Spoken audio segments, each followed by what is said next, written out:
coffee. Superior beverage.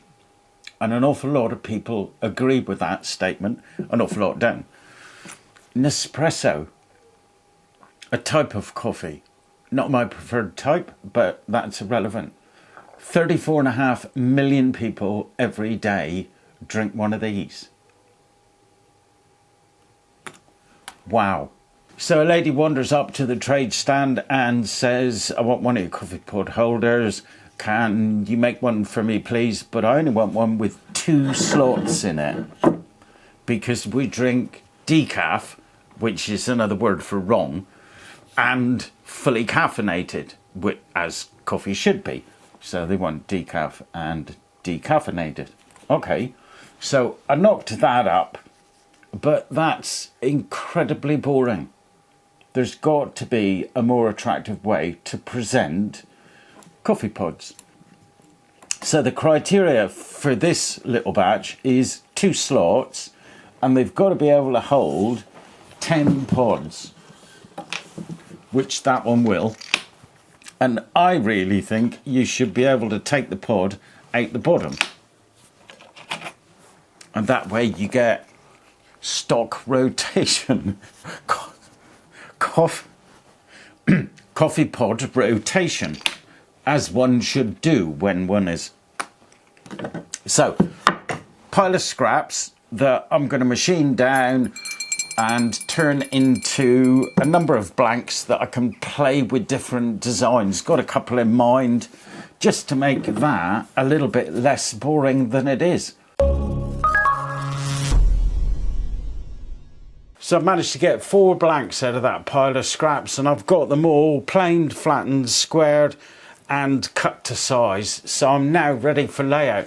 Now, if you're thinking about making these, I strongly suggest you go for either a 2 slot or a 4 slot, because with both of those, you can take a from center approach.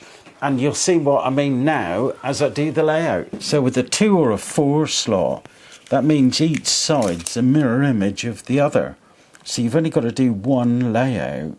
And you can use this approach regardless of whether you're using a router table, a handheld router, or a table saw with an ordinary blade, or even with a dado set. So I've put a center mark there, and I want 5mm either side of it, because I want a 10mm divider between the 2 pod slots.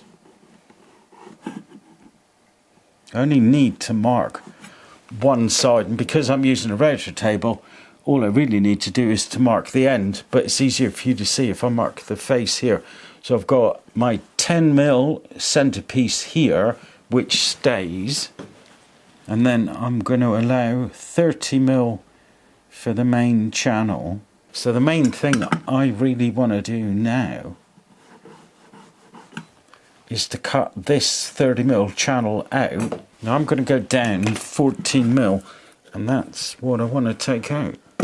I'm using the widest router bit that I've got, which is about 19mm, so I've got to take 2 passes, and I'm going to start at 5mm, then go 10mm, and then finally 4mm. Now I'm going to start by taking out the closest portion to the fence of this section I need to remove, so that when I move it over and I've only got part of the router bit in contact with the material, I don't get a climb cut.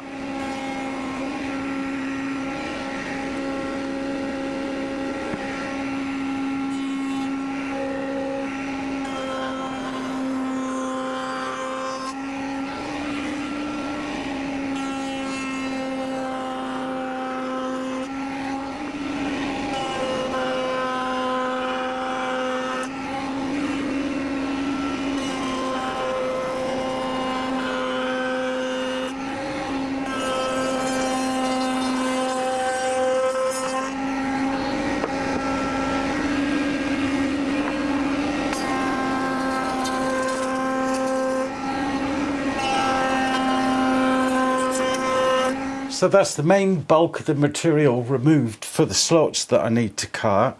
The next thing I need to do is to put a little channel, a little dado underneath so that I can accommodate this flange on the bottom of the pod, and that will also trap the pod in there. Now to do that, I'm going to use this keyhole cutting bit from Infinity Tools, which I'll run right down along the side, and that will just cut that little channel out.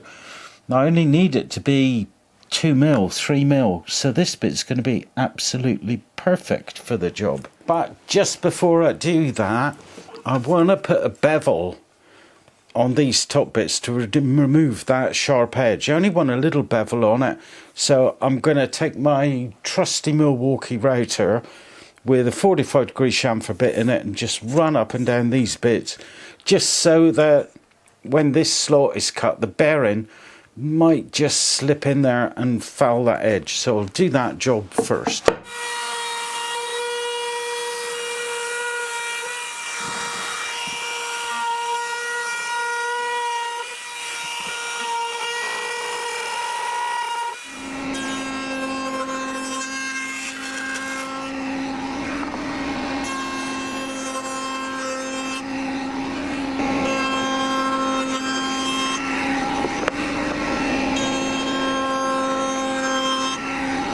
So that's all my slots cut from my little pods to run nice and freely all the way down through. Now they're ever so slightly oversized, about 1mm oversized, just so that if any wood swells with the finish that I put on, it's not going to trap the pods. We want that to run all the way down. I've got 2 little jobs left to do before I can start playing with shapes. One is to put tiny little angle on the bottom, and I'm going to go for a 10-degree bevel so it sits back just a wee bit.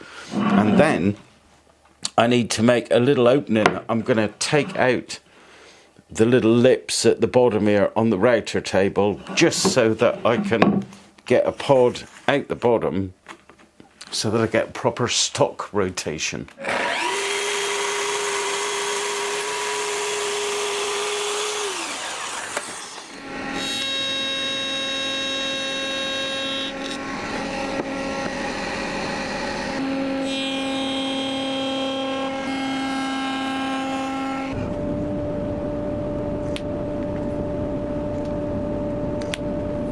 So that's all pretty darn perfect. The pod comes out really nice and easily. Can't have anything delaying delivery of the coffee, especially first thing in the morning, or this thing's gonna get slated. So shapes, I got 2 shapes in mind. One, I want to make a kind of curvy affair, but not a boring central curve. I'd like to see more of not sure which way to term this, a fat bottom curve.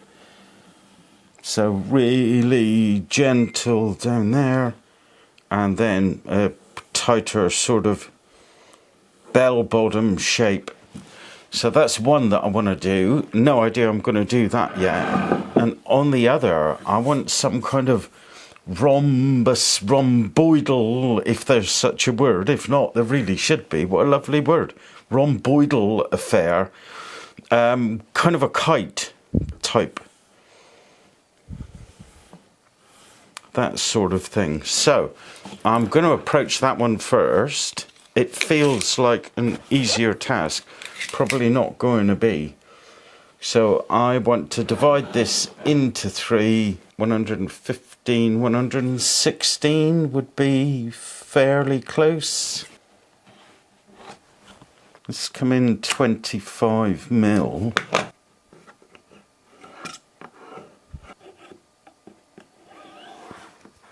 It's going to be interesting, isn't it?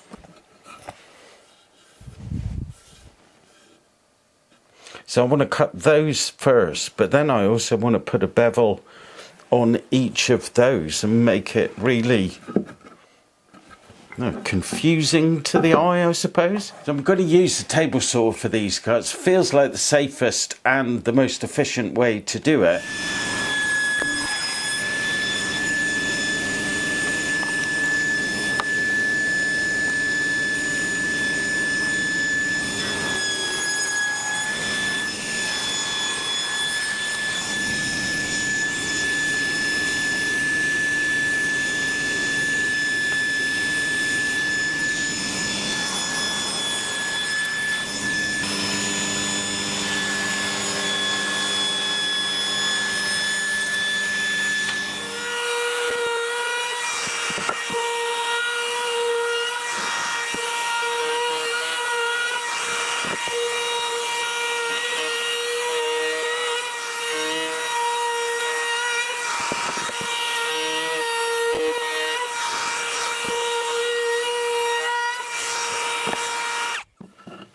and I can afford to go a lot more.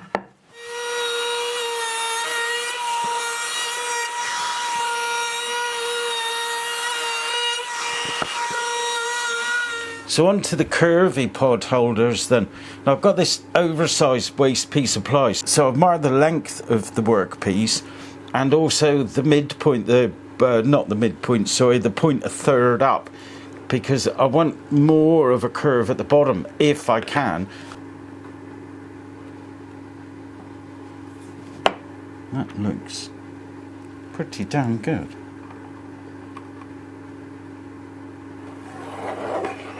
So I'll cut that out on the bandsaw, smooth it on the sander, and then use it as a template.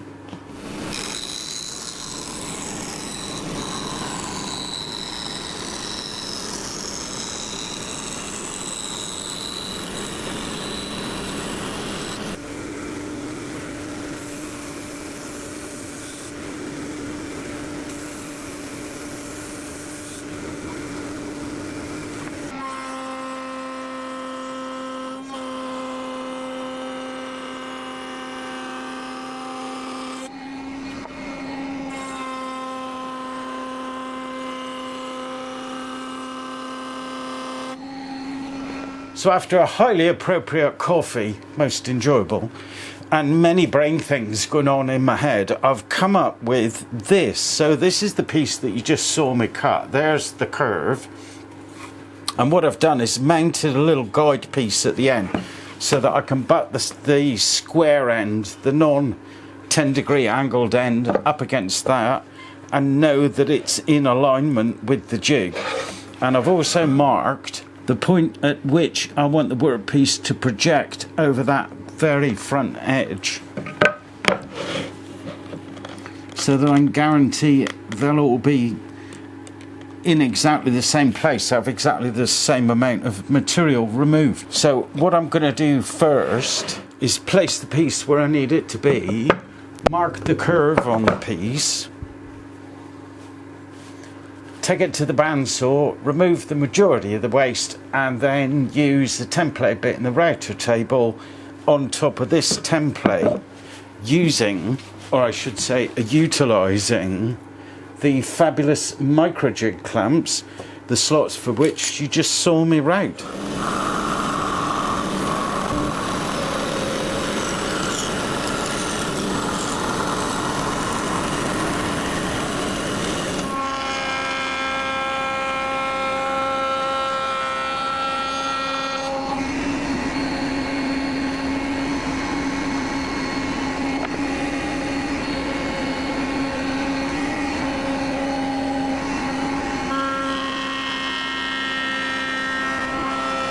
So they've come out really well, really happy with the shape there.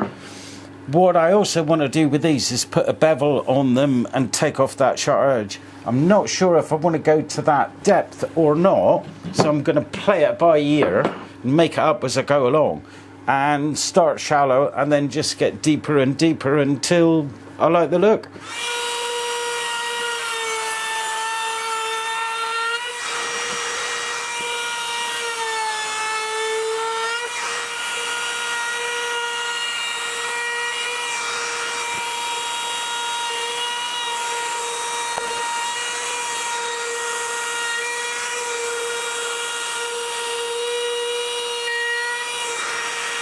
Onto the base then.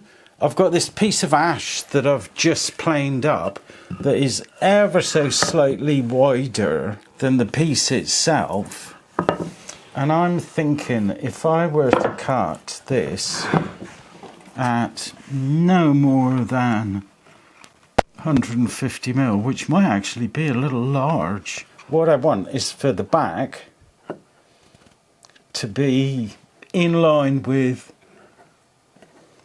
just about the top. I don't want it to project any further or be too much under. So that is 100mm. I'm thinking a little more at the front, about that much at the front, which gives me 120mm.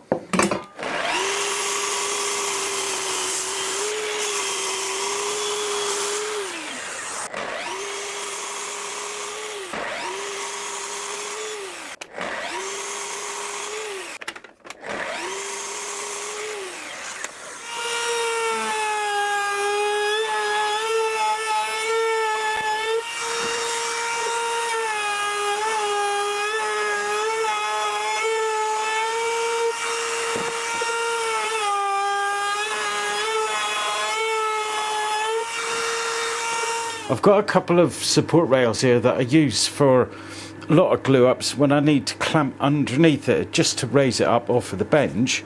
So I pop the base down on top of there. I've got a little support that I've cut at 10 degrees and glued a little lip to the back so I can drop that up against the back, which will keep it in place front to back for me. And then a little clamp just to make sure that doesn't go anywhere. And I've waxed this so that the glue won't stick, or will stick a little less. I've got a pencil mark there to indicate dead center, so when I've got glue on the bottom of that, I can drop it down nice and easy and then clamp top to bottom.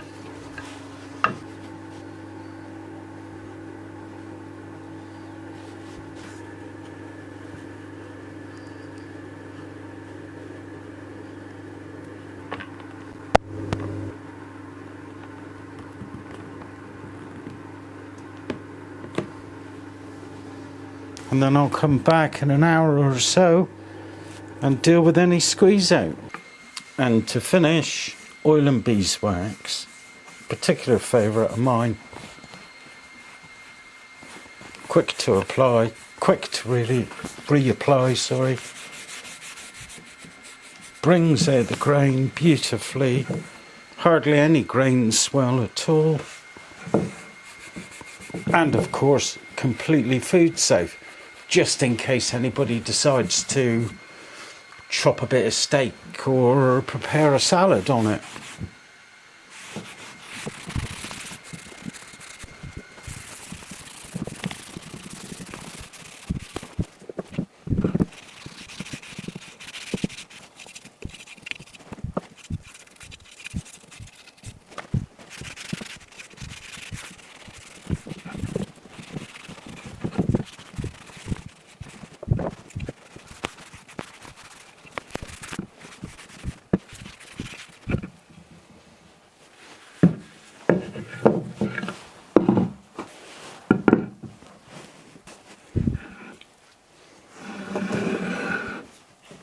And that's it, job done. Really quick and simple. I think once you do your setup, ideal little project for doing a batch of, really. And I think they're going to look great on the craft stand. Hopefully people will like them and buy them. But the most important thing is obviously quick and simple dispensing of the pod. That is so cool. You could waste a lot of time doing that. Thanks for watching and see you next time. Ta-ra.